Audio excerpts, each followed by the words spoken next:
Hello friends, स्वागत है आप सभी का IYS प्लेटफॉर्म के यूट्यूब चैनल पर। चलिए शुरू करते हैं अपनी डेली करंट अफेयर की क्लास, जिसमें हम कवर करेंगे PIB न्यूज़ को, famous newspaper like Dainik Jagran and Hindu में जो भी न्यूज़ इंपॉर्टेंट है उसको हम डिस्कस करेंगे। न्यूज़ ऑन एयर आकाशवाणी पर जो भी न्यूज़ चर्चा में उसको हम डिस्कस करेंगे। National international days and organization जो भी आपके एग्ज़ाम पॉइंट ऑफ व्यू से इम्पोर्टेंट या फिर रिलेवेंट हैं उनको हम डिस्कस करेंगे। चलिए तो क्लास स्टार्ट करते हैं। पहली न्यूज़ देख लेते हैं। दिल्ली का जो एयरपोर्ट है तो उसे ACI ASQ पुरस्कार में सर्वश्रेष्ठ हवाई अड्डे के रूप में चुना गया है। ठीक है, दिल्ली हवाई अड्डे ने एशिया प्रशांत क्षेत्र में लगातार 3 वर्षों 18, 19 और 20 के लिए उच्चतम श्रेणी के तहत सर्वश्रेष्ठ हवाई अड्डे की स्थिति बरकरार रखी है। इंदिरा गांधी अंतर्राष्ट्रीय हवाई अड्डा एक बार फिर 2020 के लिए एशिया प्रशांत में आकार और क्षेत्र द्वारा सर्वश्रेष्ठ हवाई अड्डे के रूप में उभरा है। इसे प्रति वर्ष 40 मिलियन से अधिक यात्रियों की श्रेणी में सम्मानित किया गया है। तो न्यूज़ काफ़ी इंपॉर्टेंट है। ठीक है, पूरे एशिया में, एशिया पैसिफिक क्षेत्र में हमारा जो इंटरनेशनल एयरपोर्ट है कैपिटल का AGI, तो उसे फर्स्ट प्राइज़ मिला है। नेक्स्ट न्यूज़ देखते हैं। भारत के सबसे बड़े तैरते सौर ऊर्जा संयंत्र का उद्घाटन। ये न्यूज़ भी काफ़ी इंपॉर्टेंट है। Southern petrochemical industries corporation limited ने मार्च 2022 में भारत के सबसे बड़े तैरते सौर ऊर्जा संयंत्र का उद्घाटन और पूरी तरह से संचालन किया। तमिलनाडु के तूतीकोरिन में SPIC कारखाने के परिसर में स्थित यह 48 एकड़ का तैरता हुआ सौर ऊर्जा संयंत्र 62 करोड़ में फैले एक बड़े जलाशय पर स्थापित किया गया है। इसे यह प्रतिवर्ष 42 मिलियन यूनिट बिजली पैदा करने में सक्षम है। ठीक, तो ये काफ़ी इंपॉर्टेंट है क्योंकि इतनी बड़ी मात्रा में बिजली उत्पादित करेगा और भारत का अब तक का सबसे बड़ा सौर ऊर्जा संयंत्र है जो कि फ्लोटिंग है। चलिए नेक्स्ट न्यूज़ देखते हैं। H एनर्जी के जयगढ़ टर्मिनल पर पहुंचा भारत का पहला FSRU। भारत की पहली floating storage and re gasification unit यानी कि FSRU होइंग जायंट महाराष्ट्र में H एनर्जी के जयगढ़ टर्मिनल पर पहुंच गई है। जहाज 10 साल के चार्टर सौदे के तहत जयगढ़ बंदरगाह पर H एनर्जी के LNG आयात टर्मिनल के लिए कार्य करेगा। FSRU की भंडारण क्षमता 1,70,000 क्यूबिक मीटर है और प्रतिदिन 750 मिलियन क्यूबिक फीट की स्थापित पुनः गैसीकरण क्षमता भी है। तो आप सोच सकते हो कि कितना जायंट है ये, सच में जायंट है, हो एक जायंट। चलिए नेक्स्ट न्यूज़ देखते हैं। जलवायु बल अंटार्कटिका अभियान के लिए आरुषि वर्मा का चयन हो चुका है। ये आप देख सकते हो आरुषि वर्मा को। पिस्टल और टैप शूटिंग में राष्ट्रीय स्तर की निशानेबाज आरुषि वर्मा मार्च 2022 में होने वाली 2041 जलवायु वर्ष अंटार्कटिका अभियान में भारत का प्रतिनिधित्व करने के लिए चुना गया है। अभियान का उद्देश्य जागरूकता बढ़ाना और अंटार्कटिका के संरक्षण के लिए काम करना है। 2041 क्लाइमेट फोर्स अगली पीढ़ी के सस्टेनेबिलिटी चैंपियंस को प्रशिक्षित और विकसित करने के लिए एक वैश्विक पहल है। तो ये भी काफ़ी इंपॉर्टेंट है क्योंकि इतने बड़े लेवल पर इंडियंस चुनी गई हैं ये। ठीक है, आरुषि वर्मा, तो इनको काफ़ी कॉन्ग्रेचुलेशंस। नेक्स्ट न्यूज़ देखते हैं। प्रियंका नोटिक्की बनी भारत की 23वीं महिला ग्रैंड मास्टर। मैंने आपसे बताया था कि ये सारी न्यूज़ ही जो है इम्पॉर्टेंट है। ये न्यूज़ भी काफ़ी इंपॉर्टेंट है प्रियंका नोटिक्की के बारे में। प्रियंका नोटिक्की ने MPL 47वीं राष्ट्रीय महिला शतरंज चैंपियनशिप में अपना अंतिम महिला grand master women grand master मानदंड हासिल किया है। उन्होंने 7-9 स्कोर किया। 2 मार्च 2022 को भारत की नवीनतम महिला ग्रैंड मास्टर बनने के लिए 2348 पर प्रदर्शन किया। उन्हें टूर्नामेंट में तीसरा स्थान भी मिला था।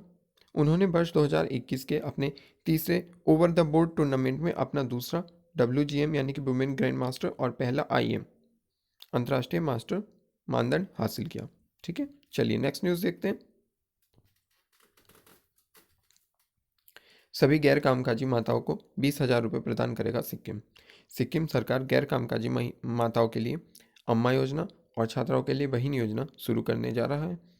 अम्मा योजना के तहत राज्य के सभी गैर कामकाजी माताओं को उनके बैंक खातों में सालाना 20,000 रुपये मिलेंगे। बहिन योजना में राज्य सरकार कक्षा 9 और उससे ऊपर की छात्राओं को निःशुल्क सैनिटरी नैपकिन प्रदान करेगी। चलिए नेक्स्ट न्यूज़ देखते हैं। TDSAT अध्यक्ष के रूप में चुने गए दिल्ली हाईकोर्ट के मुख्य न्यायाधीश DN पटेल। धीरूभाई पटेल। केंद्र ने दूरसंचार विभाग निपटान एवं अपीलीय प्राधिकरण TDSAT जिसको बोलते हैं के अगले अध्यक्ष के रूप में दिल्ली उच्च न्यायालय के मुख्य न्यायाधीश DN पटेल की नियुक्ति को मंजूरी दे दी है।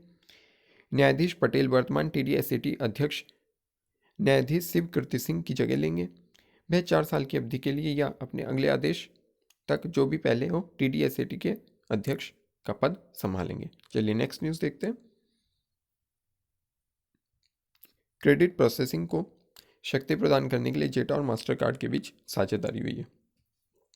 क्रेडिट कार्ड प्रदाता जेटा ने मास्टर कार्ड के साथ 5 साल की वैश्विक साझेदारी की घोषणा की है।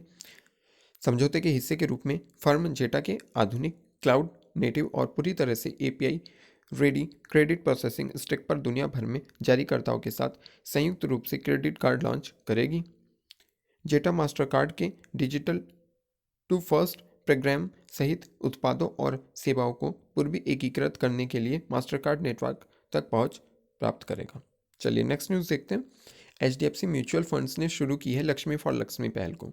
HDFC म्यूचुअल फंड ने एक विशेष एंड टू एंड महिलाओं के नेतृत्व वाली वित्तीय सशक्तिकरण पहल लक्ष्मी फॉर लक्ष्मी की घोषणा की है। वह एक अनूठी मिस्ड कॉल सेवा के माध्यम से महिला निवेशकों को उनके निकट एक महिला वित्तीय विशेषज्ञ से जोड़ेगी। ठीक है, तो इसमें फीमेल्स ही रहेंगी जो आपके एक्सपर्ट्स हैं, एक्सपर्ट जिनसे आप बात करना चाह रहे हो तो वो भी फीमेल ही रहेंगी। महिला वित्तीय विशेषज्ञ महिला निवेशकों के प्रश्नों का मार्गदर्शन और समाधान करेंगी। उदाहरण के लिए म्यूचुअल फंड में क्यों और कैसे निवेश करें, SIP के लाभ आदि, ये सारी चीज़ें एक जो निवेशक है उसको, जो बैंक के अंदर एक्सपर्ट है तो वो भी विमेन होगी और वो उसको बताएगी। चलिए नेक्स्ट न्यूज़ देखते हैं। भारत नीदरलैंड संबंधों के 75 साल पूरे होने पर विशेष लोगों का नामकरण किया गया। ये आप लोगो देख सकते हो बीच में। ठीक है, तो ये न्यूज़ काफ़ी इंपॉर्टेंट है। मार्च 2022 में भारत और नीदरलैंड के बीच राजनयिक संबंधों के 75 साल पूरे होने के उपलक्ष्य में एक विशेष लोगो का अनावरण किया गया। ठीक है, लोगों में एक कमल और एक ट्यूलिप दोनों देशों के राष्ट्रीय फूल है। ठीक है, इसमें एक कमल बना हुआ है, एक ट्यूलिप बना हुआ है और दोनों ही देशों के वो राष्ट्रीय फूल हैं। लोगों के बीच में चक्र दोस्ती के बंधन को दर्शाता है। इसके बीच में आप ये देख सकते हो, यहाँ पे चक्र है।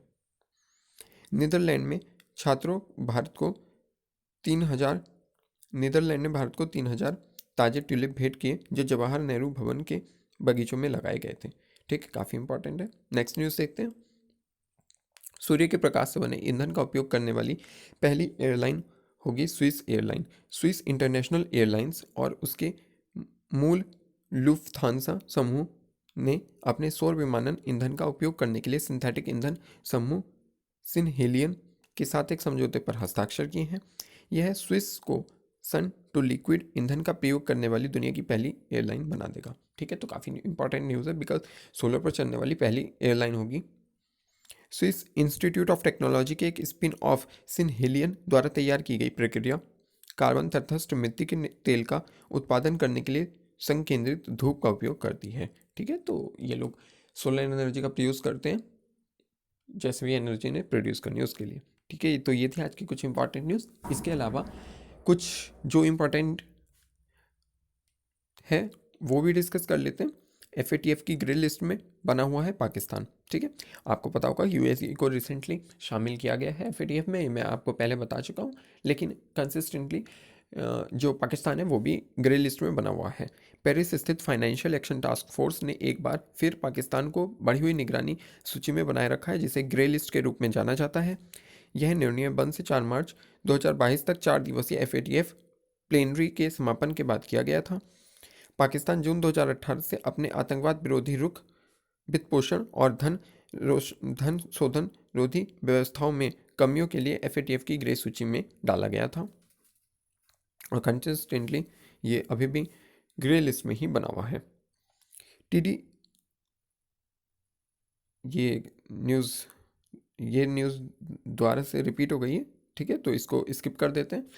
पाकिस्तान के पूर्व राष्ट्रपति रफ़ीक तरार का निधन। 1997 से 2001 तक देश के राष्ट्रपति के रूप में कार्य करने वाले सुप्रीम कोर्ट के पूर्व न्यायाधीश रफ़ीक तरार का मार्च 2022 में निधन हो गया। उन्हें तत्कालीन प्रधानमंत्री नवाज शरीफ ने मनोनीत किया था। उन्होंने 91 से 94 तक सर्वोच्च न्यायालय के न्यायाधीश के रूप में कार्य किया। उन्होंने 6 मार्च 1989 से 31 अक्टूबर 1991 तक लाहौर उच्च न्यायालय के मुख्य न्यायाधीश के रूप में भी काम किया है। ठीक है, चलिए नेक्स्ट न्यूज़ देखते हैं। सिंगापुर के टी राजा कुमार FATF के नए अध्यक्ष नियुक्त हुए हैं। सिंगापुर के टी राजा कुमार को फाइनेंशियल एक्शन टास्क फोर्स द्वारा अध्यक्ष नियुक्त किया गया है। उनकी नियुक्ति 1 जुलाई 2022 से शुरू होगी और 2 साल के निश्चित कार्यकाल के लिए अध्यक्ष रहेंगे FATF के। वे जर्मनी के मार्क्स प्लेयर का स्थान लेंगे। FATF 1989 में G7 द्वारा स्थापित एक अंतर सरकारी निकाय है जो मनी लॉन्ड्रिंग और आतंकवाद को रोकने और मुकाबला करने के लिए अंतर्राष्ट्रीय मानक निर्धारित करता है। ठीक है, नेक्स्ट, तो ये थी कुछ इंपॉर्टेंट न्यूज़ जिनको हमने डिस्कस किया। ठीक है, आपके एग्जाम पॉइंट ऑफ व्यू से काफ़ी इंपॉर्टेंट हो सकती है। अब इसके साथ ही जो हम पढ़ चुके हैं हाल फिलहाल में, जो मैंने आपको जितने भी न्यूज़ कवर कराई हैं उसके कुछ क्वेश्चंस हैं, तो मैंने सोचा है कुछ उनके क्वेश्चंस अब हम डेली रिपीट कर लिया करेंगे जिससे आपको बेनिफिट होगा। ठीक है, आपका एक तरीके से रिवीजन हो जाएगा। तो पहला क्वेश्चन है, हाल ही में राष्ट्रीय युवा संसद महोत्सव 2022 के किस संस्करण का आयोजन किया गया? ठीक है, तो ये मैंने कल परसों आपको न्यूज़ कवर करी थी, मैंने डेली 2 दिन न्यूज़ कवर करी थी। इसका आंसर है तीसरा संस्करण। ठीक है, इसका तीसरा संस्करण सेलिब्रेट किया जा रहा है न्यू दिल्ली में। ठीक है, और अनुराग सिंह ठाकुर जो हमारे खेल युवा मंत्री हैं, उन्होंने इसका संस्करण का उद्घाटन किया और इसमें राष्ट्रपति जी ने भी भाषण दिया। ठीक है, सॉरी, उपराष्ट्रपति जी ने इसको भाषण दिया है इसमें। नेक्स्ट क्वेश्चन है, हाल ही में केंद्रीय कैबिनेट द्वारा किसके गठन को मंजूरी दी गई है? और आपका आंसर है राष्ट्रीय भूमि मुद्रीकरण निगम। ठीक है, ये भी हम कर चुके हैं। राष्ट्रीय भूमि मुद्रीकरण निगम के गठन को केंद्रीय कैबिनेट ने मंजूरी दे दी है। नेक्स्ट न्यूज़ देते हैं, हर साल विश्व गुर्दा दिवस कब मनाया जाता है? तो ये दूसरे बुधवार को मनाया जाता है, मार्च के दूसरे बुधवार को, यानी कि इस बार 10 मार्च को पड़ा था, किसी भी दिन हो सकता है, इसलिए जिस दिन भी बुधवार पड़ता है दूसरा मार्च का, उस दिन किडनी डे सेलिब्रेट किया जाता है।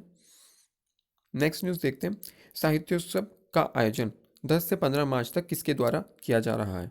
तो ये साहित्य अकादमी के द्वारा किया जा रहा है। ठीक है, 10 से 15 मार्च तक साहित्य उत्सव, साहित्य अकादमी द्वारा साहित्य उत्सव यानी कि साहित्योत्सव का आयोजन किया जा रहा है, जिसमें साहित्य अकादमी पुरस्कार भी प्रदान किए गए। तो 24 लोगों को ये पुरस्कार प्रदान किए गए हैं, क्योंकि भाषाओं तो ऑलरेडी वाइज है, प्लस एक हिंदी में दिया जाता है। नेक्स्ट न्यूज़ देखते हैं, विश्व गुर्दा दिवस जो कि 10 मार्च को मनाया जाता है, इस वर्ष उसकी थीम क्या रही? तो किडनी डे की थीम क्या थी? बेहतर किडनी स्वास्थ्य के लिए ज्ञान की खाई को पाटना। ठीक है, तो काफ़ी इंपॉर्टेंट है, आप प्लीज़ थीम जरूर याद रखिए। मैं पहले दिन से आपको ये बोल रहा हूँ कि थीम काफ़ी इंपॉर्टेंट है। आप डेट एक बार को याद रखिए मत रखिए, बट थीम जरूर याद रखिए। चलिए कुछ और क्वेश्चंस देख लेते हैं। किसने पेटीएम पेमेंट बैंक पर तत्काल प्रभाव से नए खाते खोलने पर प्रतिबंध लगा दिया है? तो RBI, ऑब्वियसली, अगर कोई भी बैंक है, चाहे वो शेड्यूल हो चाहे शेड्यूल ना हो, उनको कंट्रोल या रेगुलेट RBI करता है इंडिया के अंदर, क्योंकि RBI bank of the bank है, तो RBI ने ही इस पर प्रतिबंध लगाया है। नेक्स्ट क्वेश्चन देखते हैं, राष्ट्रीय चिकित्सा आयोग ने किस परीक्षा के लिए अधिकतम आयु सीमा खत्म कर दी है? तो ये करी है नीट UG के लिए। ठीक है, नीट पर आपको पता होगा विवाद भी चल रहा था, तो उसी में अब नीट में अधिकतम आयु सीमा को समाप्त कर दिया है। नेक्स्ट क्वेश्चन देखते हैं, किस प्रसिद्ध गोल्फर को हाल ही में औपचारिक रूप से world golf hall of fame में शामिल किया गया है? तो आपका आंसर है टाइगर वुड्स। ठीक है, आपको मैंने न्यूज़ में बताया था टाइगर वुड्स को हॉल ऑफ फेम में शामिल कर लिया गया है, कल की न्यूज़ में मैंने आपको बताया था। चलिए नेक्स्ट क्वेश्चन देखते हैं, किसे कोलगेट पाल्मोलिव लिमिटेड का CEO और MD नियुक्त किया गया है? तो ये प्रभा नरसिम्हन को किया गया है। ठीक है, आपके एग्जाम में कोई भी क्वेश्चन आ सकता है, इसलिए प्लीज़ आप एक बार सारे क्वेश्चंस अगर आपको सुने हुए होंगे तो मे भी आपको ध्यान आ सकता है। और please current affair daily basis पे अगर आप तैयार कर लेते हैं तो आपके लिए ज़्यादा बेनिफिशियल होगा, बिकॉज एक बर्डन नहीं बनता है। अगर आप मंथली करेंगे या फिर एग्जाम के थोड़े टाइम पहले करेंगे करंट अफेयर, तो वो आपको प्रॉब्लम क्रिएट कर सकता है। चलिए नेक्स्ट क्वेश्चन देखते हैं, किस केंद्रीय मंत्री ने मध्य प्रदेश के ग्वालियर में पहले ड्रोन स्कूल का उद्घाटन किया? तो ऑब्वियसली ये केंद्रीय नागरिक उड्डयन मंत्री ज्योतिरादित्य सिंधिया जी हैं, जिन्होंने इसको इनॉग्रेट किया ड्रोन स्कूल को। नेक्स्ट कुछ क्वेश्चंस देख लेते हैं, किस केंद्रीय मंत्रालय के द्वारा ड्रोन और ड्रोन घटकों के लिए PLI योजना को घोषणा की गई है? ठीक है, तो ये नागरिक उड्डयन मंत्रालय द्वारा की गई है PLI, यानी कि प्रोडक्शन लिंक्ड इनिशिएटिव। ठीक है, तो इसमें क्या होता है, प्रोत्साहन दिया जाता है आपको। ठीक है, जो भी आप उत्पादित करते हो उस पर आपको प्रोत्साहन मिलता है। ठीक है, नेक्स्ट क्वेश्चन देखते हैं। किस केंद्रीय मंत्री ने हाल ही में दिल्ली में पूषा कृषि विज्ञान मेले 2022 का आयोजन किया? तो ये आपके कृषि मंत्री नरेंद्र सिंह तोमर जी हैं। ठीक है, इन्होंने इसको अटेंड किया। इसके अलावा नेक्स्ट क्वेश्चन देखते हैं, इरडाई के नए चेयरमैन कौन बने हैं? मतलब रिन्यूएबल एनर्जी के डेवलपमेंट के लिए जो भी अथॉरिटी है उसको रेगुलेट करती है, उसके अध्यक्ष कौन बने इरडाई के? तो देवाशीष पांडे उसके अध्यक्ष बने हैं। ठीक है, तमिलनाडु के तूतीकोड़ी में तैरते हुए सौर ऊर्जा संयंत्र की स्थापना किसके द्वारा की जा रही है? तो ये तो मैंने आपको आज ही बताया है, पेट्रोकेमिकल इंडस्ट्री कॉरपोरेशन लिमिटेड के द्वारा। नेक्स्ट न्यूज़, सर्वोच्च न्यायालय ने चारधाम परियोजना के उच्चाधिकार प्राप्त समिति के अध्यक्ष के रूप में किसे नियुक्त किया है? कल की न्यूज़। तो इसका आंसर है अर्जुन कुमार सीकरी। ठीक है, शॉर्ट फॉर्म में इसको लिखा जाता है AK सीकरी। तो काफ़ी इंपॉर्टेंट है, कन्फ्यूज होने की जरूरत नहीं है। AK Sikri Arjun Kumar Sikri full form ही है, और इन्हीं को चारधाम परियोजना के रूप में अब सुप्रीम कोर्ट ने अपॉइंट किया है। नेक्स्ट कुछ क्वेश्चंस देख लेते हैं। हाल ही में किसे राष्ट्रीय वित्तीय रिपोर्टिंग प्राधिकरण के अध्यक्ष के रूप में नियुक्त किया गया है? तो आपका आंसर है अजय भूषण पांडे। ठीक है, ये न्यूज़ भी काफ़ी इंपॉर्टेंट है। NFRA राष्ट्रीय वित्तीय रिपोर्टिंग प्राधिकरण के अध्यक्ष के रूप में किसे नियुक्त किया गया है? अजय भूषण पांडे, काफ़ी इंपॉर्टेंट है। नेक्स्ट क्वेश्चन देखते हैं, विश्व कप के इतिहास में सर्वाधिक विकेट लेने वाले भारतीय गेंदबाज कौन बने हैं? ठीक है, तो ये महिला में अगर हम बात करें तो झूलन गोस्वामी बन गई हैं। नेक्स्ट क्वेश्चन देखते हैं, किस राज्य सरकार द्वारा सुषमा स्वराज पुरस्कार की घोषणा की गई है? तो सुषमा स्वराज पुरस्कार की घोषणा की रही है हरियाणा राज्य ने। ठीक है, नेक्स्ट क्वेश्चन, हाल ही में किस राज्य में तैरते हुए सौर ऊर्जा संयंत्र की स्थापना की गई है? तो तमिलनाडु के तूतीकोरिन में ये की गई है। गलत हो गया है, थूथुकुड़ी लिखा गया मेरे से, तो तमिलनाडु के तूतीकोरिन में। चलिए नेक्स्ट न्यूज़ देखते हैं, तमिलनाडु के तूतीकोरिन में तैरते हुए सौर ऊर्जा संयंत्र की स्थापना किसके द्वारा की गई है? तो ये भी मैं आपको बता चुका हूँ, पेट्रोकेमिकल इंडस्ट्री कॉरपोरेशन लिमिटेड के द्वारा। तो ये थे आज के कुछ इंपॉर्टेंट क्वेश्चंस। ठीक है, आई होप इससे आपका जो मैंने 2-3 दिन में आपको पढ़ा है तो वो कवर हो गया होगा, बिकॉज ये एटलीस्ट 20 क्वेश्चंस होंगे, तो आपको एक रिकैप हो गया होगा जो भी आपने पढ़ा है। और मैं अब फिर से, चूँकि मैं थोड़ा टाइम मिल गया था, मैं थोड़ा बीमार था और मुझे अब टाइम मिल गया है, तो मैं अब फिर से क्विज़ शुरू करने वाला हूँ करंट अफेयर की। तो आई होप उसमें आप पार्टिसिपेट लेंगे और आपके लिए वो काफ़ी बेनिफिशियल होगी। तो ये थी कुछ इंपॉर्टेंट न्यूज़, उनको हमने कवर किया। वीडियो को एंड तक देखने के लिए धन्यवाद। अगर वीडियो आपको अच्छी लगी हो तो प्लीज़ वीडियो को लाइक कर दीजिए, और अगर चैनल को आपने अभी तक सब्सक्राइब नहीं किया है तो प्लीज़ चैनल को सब्सक्राइब कर लीजिए।